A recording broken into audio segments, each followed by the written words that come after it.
Hello, everybody. I wanted to come to you today and talk to you about a very common problem that we have in the United States, which is low back pain and sciatica.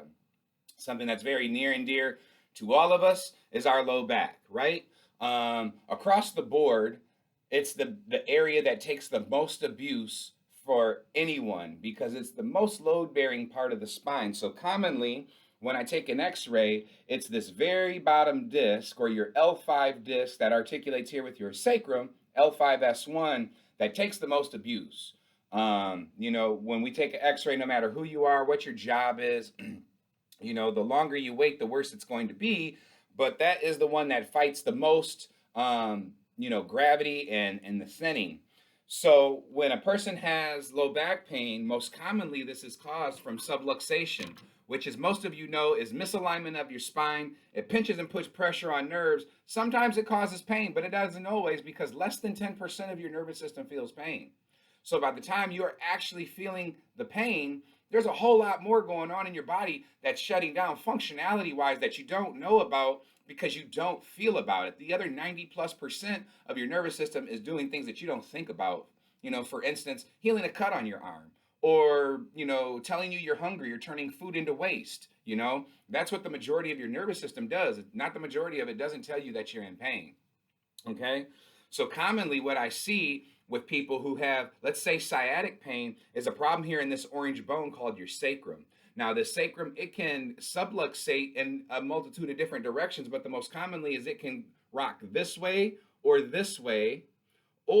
this point down here can start to turn this way or this way. And that's what I most commonly see with people who get sciatic pain going down the back of the leg, is this bone, the tip of this bone has deviated to the left or to the right, and it pinches the plexus of nerves that run through the front and the back of that bone.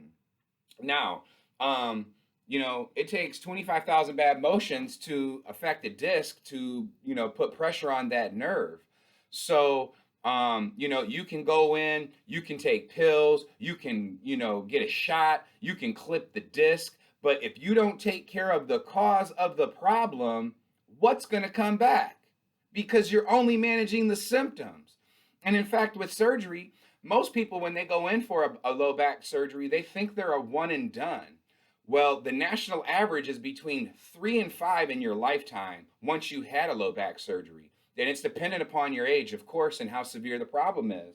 But what happens is when they go in and they do a fusion surgery, what a fusion is where this bone has become unstable. So what they do is they attach it to the one below or the one above, sometimes both, to make that bone stable so it doesn't move. The problem with that is that the areas above and below the fusion become what we call hypermobile, or they move too much. So then the disc above is becoming affected, and then you have to present again to your medical doctor to have that problem taken care of, and now you're a candidate for surgery again. And this is how it precipitates down. And the medical model, people think that it's just going to be this one surgery. I'm just going to clip this disc, or we're just going to do this one fusion, and it's going to be 100% better.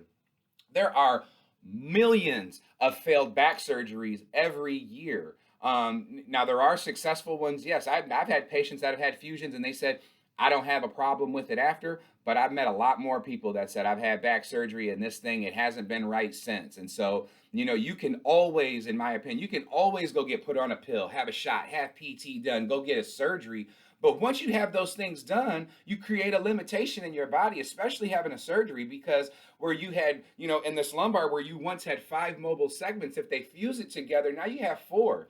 And whatever pressure is stuck here on this nerve is just what you're stuck with. And I mean, we can work above and below and we can try to, do what we can, but there is a limitation with that. And I've seen surgeries where they not even fuse these two bones together, but then they go into the side of the joint here and then they fuse it just like this pin right here. They go in there and they fuse it there too. So it's like you're not getting any motion here, you're not getting any motion here, and it becomes a sticky situation. And I hate to see anybody do that because, once you have those things done, you may always have some level of pain no matter what you do. So you know, like I said, in my opinion, starting conservative or, least invasive to most invasive is always, in my opinion, the best way to go, because you can always have those other things done. There's always another level, right? So, please share this with or tag anybody that you know that might be dealing with this, so that they can get an answer and figure out why they're having pain and what's going on. And, we can get them scheduled and get them in and get an exam and some x-rays done and let them know exactly what's going on in their spine and in their nervous system, because it's not just causing pain, it's also going to the other organs in the body. So, the same organs that go in your low back are the same ones that are going to go to your digestive organs, the same ones that are going to go to your sex organs, or to your colon. And additionally, I didn't touch on this, but how many people do you know that have low back pain and a knee problem? And let me show you this. So when you get a subluxation here in your low back, it creates a twisting or pressure on the nerve. So because there's rotation here in the spine, it's going to come down into this bone, and it's going to cause rotation in this bone, which is going to cause these bones here, your hips, to be able to rotate and compensate for what's going on in here. And then look what attaches right in here to this side, your leg. Now, if you've ever sprained an ankle, you know that your knee will start to compensate when you step on that ankle. Well, it does the same thing for your hip if there's rotation in your hip or your low back.